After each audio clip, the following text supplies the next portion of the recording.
What's going on, fellow agents? It's Top Ranking Noob, and I'm back at it again with another helpful video for the Division 2.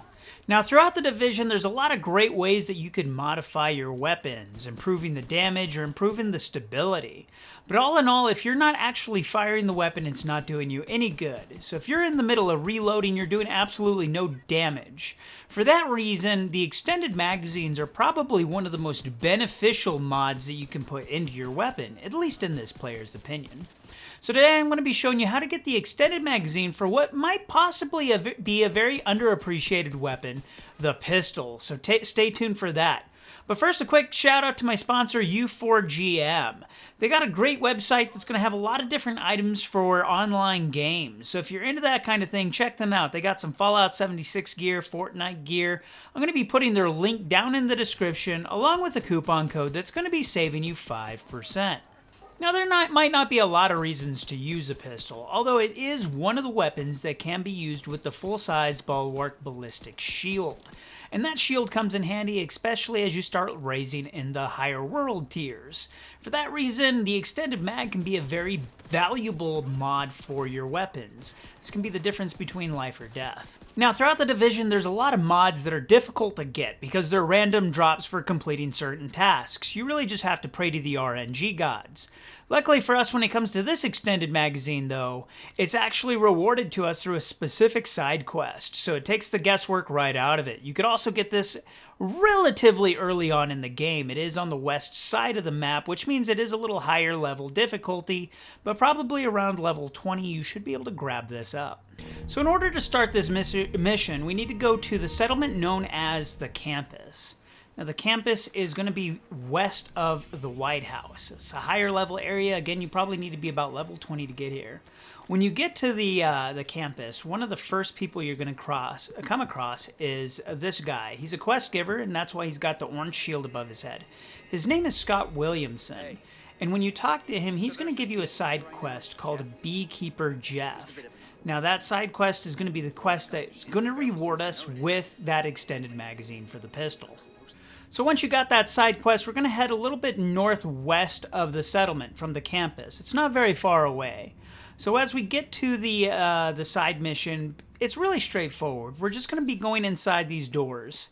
And inside these doors, it's going to take us to the center of all of these different buildings. Now, inside these, within these buildings, there's a big pit that's being dug, and it is going to be guarded by a fair number of enemies. Nonetheless, when you first get to them, you're going to be up on this platform. It's pretty hard for them to get to you, so, I mean, honestly, you're doing more damage to them than they are to you. None of them have even gotten close to me. Of course, the sniper rifle always helps, but ultimately, it's a very straightforward fight. I don't think any of them got close enough to even throw a grenade at me. Once you kill them all, it's going to tell you that Jeff's probably hiding. And all we need to do is go to the pit, and we're going to rappel down there. So we're going to have to unlike these two rappel lines and just go down to the bottom of the pit. We don't really have to look for Jeff because the second we land, he's going to be highlighted with that yellow shield, or I should say orange shield. He's going to talk a bit. He's a bit long-winded for an NPC. Like I'm one to talk, though, right? Nonetheless, eventually he's going to shut up, and a bunch of enemies are going to start coming down the tunnels. This is where it gets pretty easy. Because they're coming down the tunnels, I mean, they're all pretty much in a choke point, so a turret can really come in handy here. The only thing I would say that you do need to be watching out for is the fact that there's tunnels on both sides of you, so you need to make sure that enemies don't sneak up on the rear. But nonetheless, it seems like they spawn from either one tunnel or the other. It doesn't really seem like they're spawning simultaneously, so that really shouldn't be the problem. Nonetheless, it doesn't matter what tunnel they're coming out of, they're in a serious choke point. And even the more armored enemies aren't that hard to take down. Although, of course, that is 100% on your gear and your skill, of course. For me, like using the turret was really easy. Once you got them all killed off, of course, all you're going to do is go back and talk to Jeff again. He gets long-winded yet again, but eventually he shuts up a second time, and eventually you get that mission complete. With the mission complete, you're rewarded that blueprint for the magazine, extended pistol magazine. So from here, you probably already know what to do, but just in case you don't, we're going to head back to the White House and go back to our crafting station.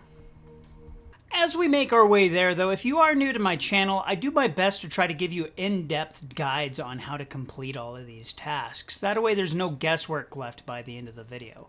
I hope you do find this video helpful, and if you're new to the channel, I hope you consider subscribing. Nonetheless, we're going to go to this crafting station here.